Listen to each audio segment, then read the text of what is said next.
So the market cap is $2.168 trillion. And now the market, it went to zero. Crypto has put us through a lot since Bitcoin was first invented in 2008. I've been working in crypto for the last 2.5 years. So in addition to owning some cryptocurrency and continuing to buy certain cryptocurrencies, I have seen a lot when it comes to fake crypto coins. There have been so many scams using cryptocurrencies that it can be hard to keep track. And certainly there are way more out there than any one individual could even know about. But as I have been in this space for a long time, I thought I would compile a list of the craziest 5 cryptocurrency scams that I know of. If there's one that you think needed to be included on here that I missed, please do comment below. I would love to hear from folks on this. Also, I'm not including things like FTT, FTX, like companies or platforms, Celcius, anything that was a company of some sort and was bigger than just a token, I'm not including on this. I also have a separate list that I'm working on that are the best NFT rug pulls, because my job has really been in the NFT world for the last 2 years. So I'll likely do another video on that if y'all like this one. And with that, let's dive into it.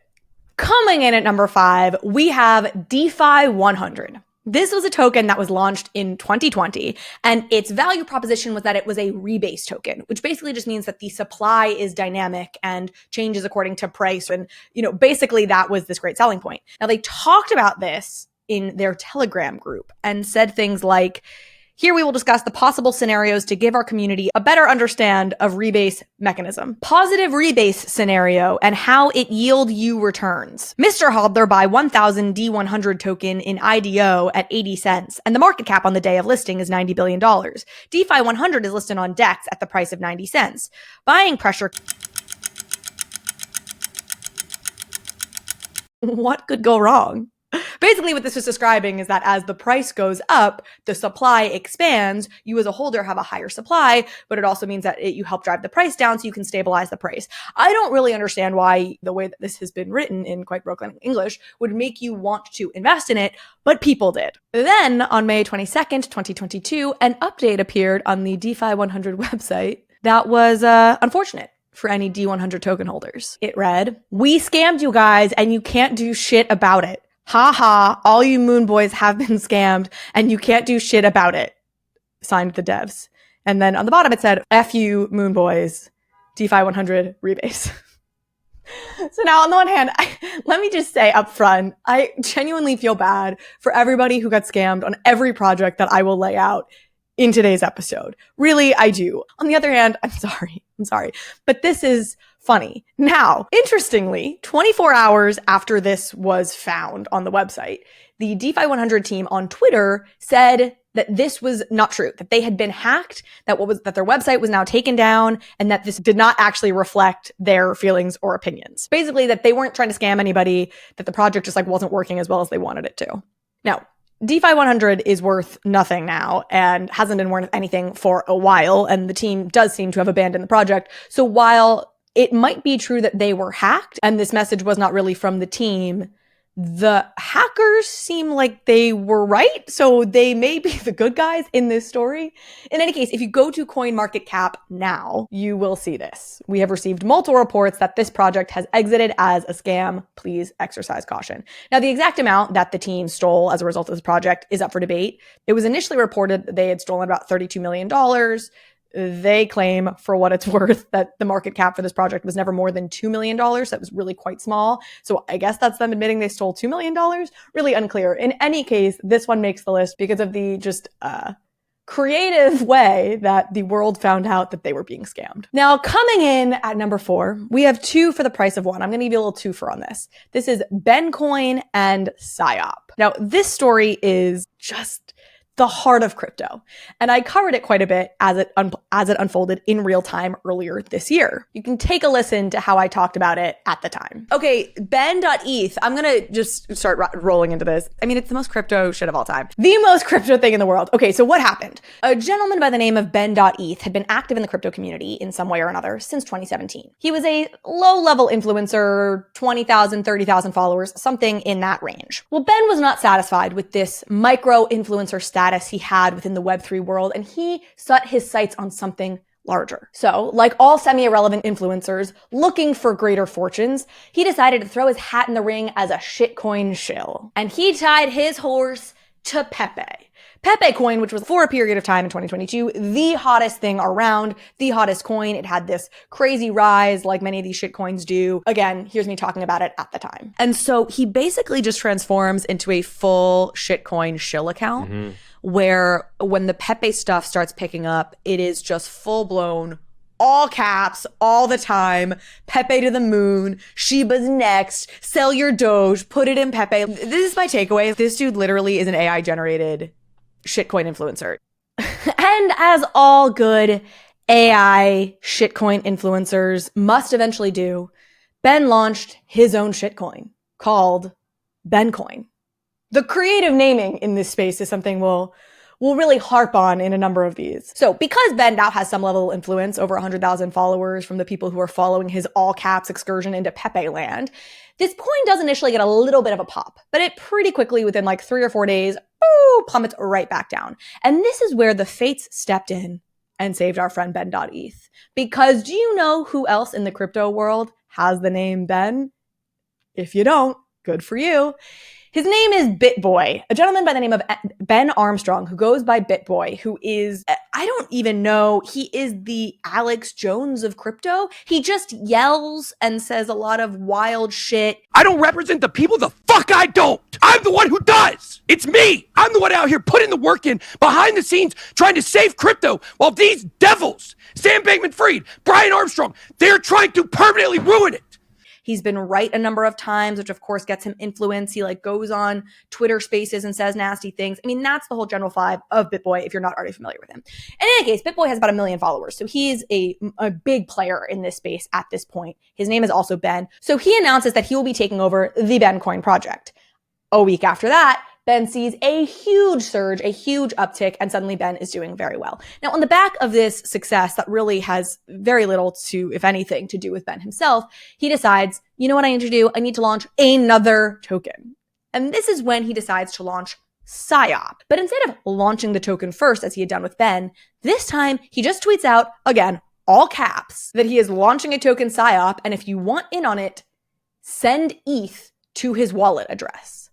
That's it. Just send me ETH. This well-documented shitcoin shill account run by some anonymous dude somewhere, presumably in the United States, but who knows, just asks people to send ETH to their wallet. And thousands of people do. In his announcement about this, Ben tweets, "You all saw what I did with Ben. Now it's time for PSYOP.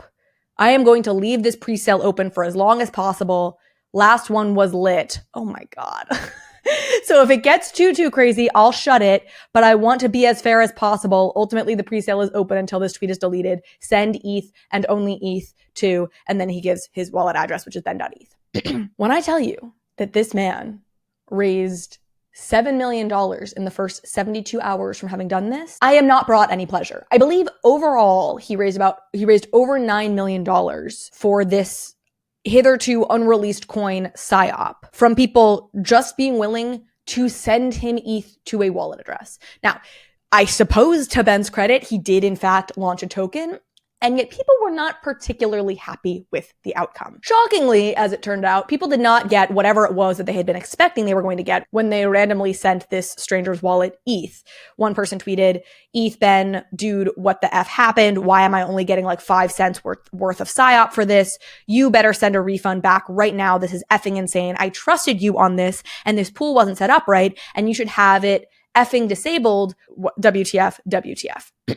Which, these are the kinds of people that just at a certain point, I'm like, I have sympathy for people who lose money in schemes, but only to a point, right? Like, take some accountability. There were so many people in crypto who were telling everyone, Do not send this guy money. What are you doing? What are you thinking? And this is like the sad part of it. This is like when you're at Circus in Las Vegas and it's 2:30 in the morning and you see like a young parent whose kid is sleeping on the couch and he's like, like, oh man, I'm sorry you're here. Don't be here. Do you know what I mean? Like, and he's just trying to get that win to go home. And like, that's what this feels like a little bit. Not for Ben, because Ben's the guy who's like up in the penthouse suite at this point, like popping champagne because he's got all this thing. Now, I don't want to... He's the one running the casino. Yeah.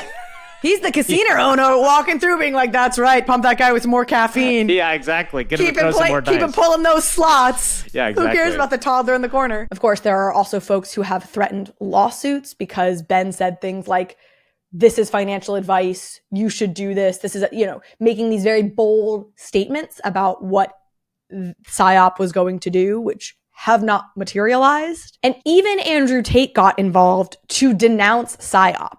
I guess Andrew had tweeted something that Ben had taken as some sort of shout out for PSYOP. The tweet has subsequently been deleted, so I don't even know what the original tweet by Andrew Tate was. But Andrew Tate responds to it and says, this isn't a shout out. I have nothing to do with your trash project. I don't know who you are, and I do not endorse your scam. Nobody buy this crap. Which is rich, coming from Andrew Tate, whose favorite pastime is scamming people with bullshit get-rich-quick courses in Discord. So if Andrew Tate is being like, nah, man, nah, this thing's a scam, you gotta be real fucking scammy. In any case, both Ben Coin and PSYOP are, of course, worth virtually nothing at this point, and the CoinMarketCap page is full of people just commenting on the fact that this is a scam. Coming in at number 3, because y'all know I had to include this one, we have a fan favorite. We have SafeMoon.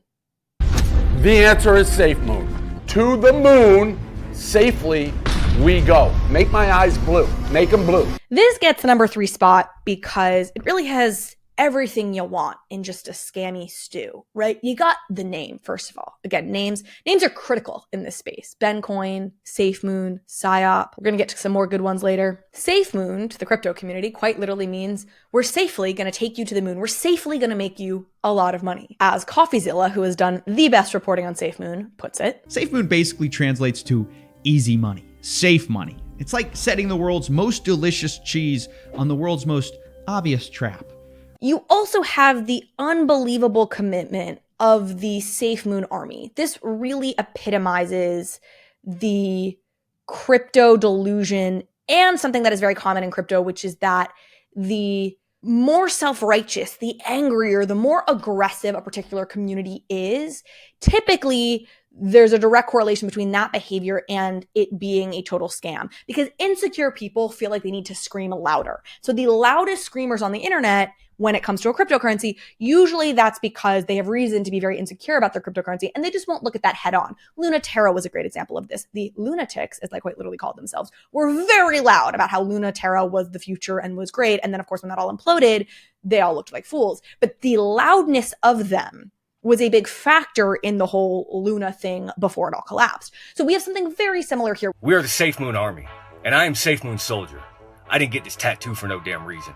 Nobody will ever silence me with threats or threaten my money. We have the SafeMoon army that is very loud and very aggressive, and it hides an underlying insecurity that is very deep and, frankly, very well placed. Finally, this is number 3 on our list because of the scale of it. You have the leaders of this project walking away with a suspected $200 million. And while that's not as big as other scams in this space have been, and it's not nearly as big as the number 1 scam we're going to talk about in just a few minutes here, it is pretty sizable. It's certainly bigger than the $9 million PSYOP scam or the however many $1 million scam of DeFi 100. Now, y'all probably know this story. I've covered this story before. Like I said, CoffeeZilla has done a brilliant job covering this story, so I'm not going to dive too deep into it. But basically, SafeMoon launched in March of 2021, claiming that it was this community-driven, fair-launched DeFi token. It had this complicated scheme by which it propped up value involving a tax for anybody who sold and then redistributing that tax into various different ways that they said couldn't be unlocked.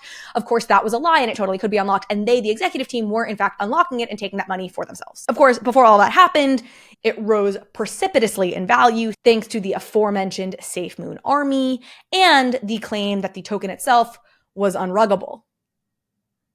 I'm making a face for anybody listening on the podcast because, as we know, it was very much not unruggable. So, of course, what happened? This unruggable token totally rugged, and 2 of the executives have actually been arrested. The third, who is the founder, Kyle Nagy, is still on the run. And he is actually not the last founder on this list who is still on the run. In any case, SafeMoon's value completely crashed, though there are still loyalists who still believe in SafeMoon. And you know what? God bless you. If you are that committed to not seeing the truth, I don't know, maybe I'm rooting for you. You know, I hope that some of the people who have continued to hodl SafeMoon are made somewhat whole again, and that the founders behind the project who robbed these people rot in jail. Okay, coming in at number 2 on our list. Oh, this is a personal favorite of mine. The Squid Game token. Oh, folks, if you are not familiar with the Squid Game token, you are at least probably familiar with the quite famous reaction video that was spawned by the Squid Game token, which I played at the top of this video and which we're going to see a fuller version of in just a moment. Squid Game token comes in at number 2, not just because of the reaction video, which truly is just chef's kiss perfection, but because it really shows us that no matter how obvious a scam is, if you have certain key ingredients, there are going to be a lot of people who are willing to overlook the obvious scamminess. So first of all, the name, as we've talked about, is key in pulling off one of these crypto scams. And the memeability, you want a name that is highly memeable. And this game just nailed it. You had Squid Game, the most popular series in Netflix history, memes galore about Squid Game. And so they really capitalized on that quite perfectly. Second of all, you have this vague promise of a game. I mean, not even that vague, but the details of the game were quite vague. So you have Squid Game token launching and saying, oh my gosh, we're going to do this Squid Game-like game for the hodlers of this token. Get in now and hodl and survive the game. And you are not just a holder, you are a survivor. They said things like that. And there's nothing, and I mean truly nothing, that this space loves more than unspecified promises that sound like it could make something go to the moon, like it sound like it could bring a lot of people into the project, but no real specifics on how you're going to get there so that people can logically think about the fact that it's not going to work. That sweet spot, that in between, that sort of abstract, but like there are some little details in the future that you can glimpse, that is where you want to be if you want to pull a scam on a bunch of people in crypto. And that is exactly what this token did. And I will say, though their white paper was scant and I think evolved in ways that did not make it better, it looked kind of pretty. You know, they had some colors. It was black. It was pink. There was a certain amount of this that you could see people could latch onto and think that there was legitimacy here. So then what was the obvious red flag that everybody who invested in Squid Game token was forced to overlook? You couldn't sell your tokens. Not only was this not widely mentioned by the team when they started selling Squid Game tokens, so it was something that the community was left to just discover. But then once it was discovered, they said it was an anti-dumping mechanism. And my God, if you are buying something that you cannot sell, your alarm bells should be going off, like firing every which way. Which, of course, had those alarm bells been going off and you had managed to not get yourself in this project in the first place, you would have been spared from being a part of this iconic moment in which this live streamer is watching the chart for Squid Game token and watches it plummet from a 2.134 whatever it was trillion dollar value to a value of 0. So the market cap is $2.168 trillion. And now the market, it went to 0. And damn, there we go, Squid Games. Sayonara, motherfucker! You seen it live, baby. You seen it live. A goddamn rug pool, baby. Shee! A live rugging. Wow. A goddamn live rug pulling, folks. That's what we've got here. Now, how did this work? Basically, because nobody could sell the token, the value of the token kept climbing up and up, higher and higher, because prices are determined by supply and demand. And if all you have is demand, but you have no supply because nobody can sell, that's going to push the price higher. But conveniently, the dev team behind Squid Game token had apparently carved out a little exception for themselves. At the last minute, they made it so that they actually could sell this token. And that's exactly what they did. They dumped their full supply of this token onto I believe it was something like 40,000 different wallets who had been buying this token, which of course crashed the price. And they poof, went off into the distance, presumably with their millions to live happily ever after. Whoever says crime doesn't pay has never launched a memeable cryptocurrency token as an anonymous dev team. Let me tell you that much. And that brings us to our number one crypto scam token of all time. Coming in at number one, the very aptly named OneCoin. If y'all have never heard of OneCoin, buckle up.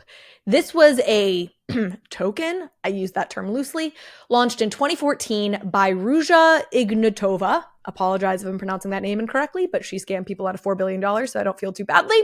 And Carl Sebastian Greenwood, who launched OneCoin, which was a Bulgarian-based company and token, like I said, in 2014. And they said that this was going to be the Bitcoin killer. In fact, in one public speech, Ruja said that in 2 years, people will not speak of Bitcoin anymore.